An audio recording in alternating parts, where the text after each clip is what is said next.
The moment Jesus is being very close to us, it means malapit niya na tayong pakasalan.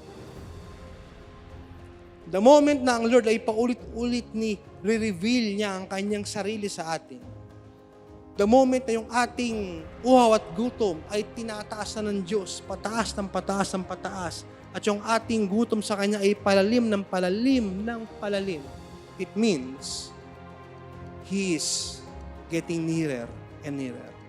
Hindi kayo pwedeng mag-apoy sa Diyos na hindi kayo nauuhaw sa Kanya.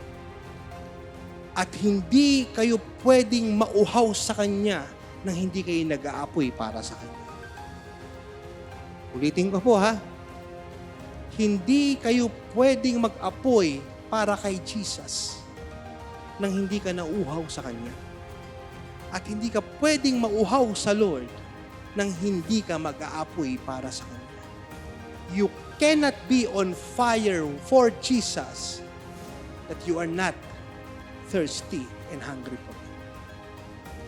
Dahil ang source ng ating apoy, ang source ng ating lakas, ang source ng ating commitment ay bunga ng malaking kauhawan at paggutuman natin sa Kanya na araw-araw dapat natin siyang makanaig, maranasan, makausap, ma-encounter, at yung gutom at apoy na yun ay nagpuproduce ng matinding pagmamahal sa Kanya dahil naranasan natin siya at nagpuproduce ng intimacy at yung intimacy yun ay nagiging into me, I see Jesus. Ayun po yun. Hindi ka pwedeng mag-apoy lang ngayong end. At hindi ka pwedeng mauhaw lang sa Kanya at i-desire mo lang siya. The more na dinidesire natin ang Lord, the more na nagiging kagaya niya tayo. At the more na nagiging kagaya niya tayo, purihin ng Panginoon, yung lahat ng Kanyang ginawa ay gagawin din natin. And I'm talking about signs. I'm talking about wonders. I'm talking about miracles. Hindi po pwedeng laging tanggap ka lang nagtanggap. Hindi po pwedeng laging may nangyayari lang sa'yo. Maniwala po kayo sa akin, pag may nangyari sa atin, may mangyayari din sa kanila.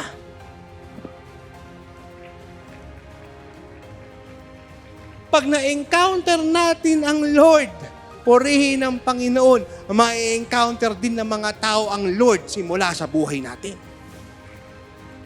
Kaya pag sinasabi ko sa inyo, purihin ng Panginoon, may nangyari sa atin ngayong youth camp paglabas sa atin dito, sa ayos at sa gusto, sa inyong pamilya, sa inyong kamag-anak, sa inyong kaklase, sa inyong katrabaho, sa inyong mga kasama, dahil may nangyari sa inyo, may mangyayari sa kanila. Woo! Hindi ka pwedeng mag-apoy nang hindi ka nauuhaw. At hindi ka pwedeng mauhaw sa Diyos na hindi ka mag-aapoy para sa Kanya. Dahil ang first love natin, ang forever love natin, ay hindi lamang tao. Siya ay ang pinakamakapangyarihang Diyos sa balat ng lupa, sa buong mundo, sa buong universe. And the more na may nangyayari sa atin, bunga ng Kanyang pagkakanaig sa atin at encounter natin sa Kanya, unti-unti tayo nagiging kagaya niya. Yung ating ugali nag-iiba, yung ating pag-iisip nag-iiba, yung ating pananaw nag-iiba, yung ating naintindihan nag-iiba, yung ating ugali, yung ating karakter nag-iiba. Unti-unti tayo nagiging kagaya, kawangis ng ating Panginoong Hesukristo. It is because of the word intimacy with Him. And that because of word intimacy, nagiging into me, I see Jesus.